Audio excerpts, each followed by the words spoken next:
صباح الخير، مساء الخير، على حسب هنشوف مين بقى إن شاء الله. عايز أتكلم معاكم شوية النهاردة عن الجشع.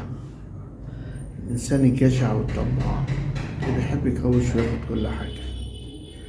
عايز أعرف يعني اللي بيكوش على كل حاجة دي، ياخد فلوس غيره، أول غيره، حاجة غيره، مرات غيره، أي حد عنده طبع الجشع والطمع ده.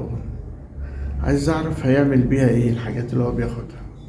في الآخر أنت ماشي ماشي وكفن ملوش جيوب زي ما قلنا قبل كده، يعني هتطمع في كل حاجة وهتاخدها وهتعيش حياتك، تاكل وتشرب وتسهر وتتمرتخ في كل مكان بفلوس غيرك طبعا وحاجة غيرك، تمام، وانت عارف ان انت واخد حاجة غيرك وطمعان في حاجة غيرك. كويس. هتعمل ايه في الاخر؟ هتعمل ايه؟ قول لي كده هتعمل ايه؟ في الاخر بيلفوك في حتتين قماش ويلا يرموك في المدافن وراحوا يسألوا عليك بعد كده، ولا يفتكروك ولا اي حاجة، يبقى كويس قوي من العيد للعيد وبعد كده بينسوا. يوم ما يفتكروك يقول لك الله يرحمه.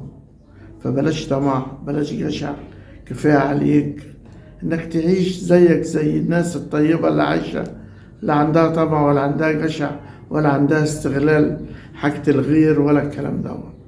فيا ريت يا ريت نفتكر الحكاية دي ونخلي بالنا منها. سلام.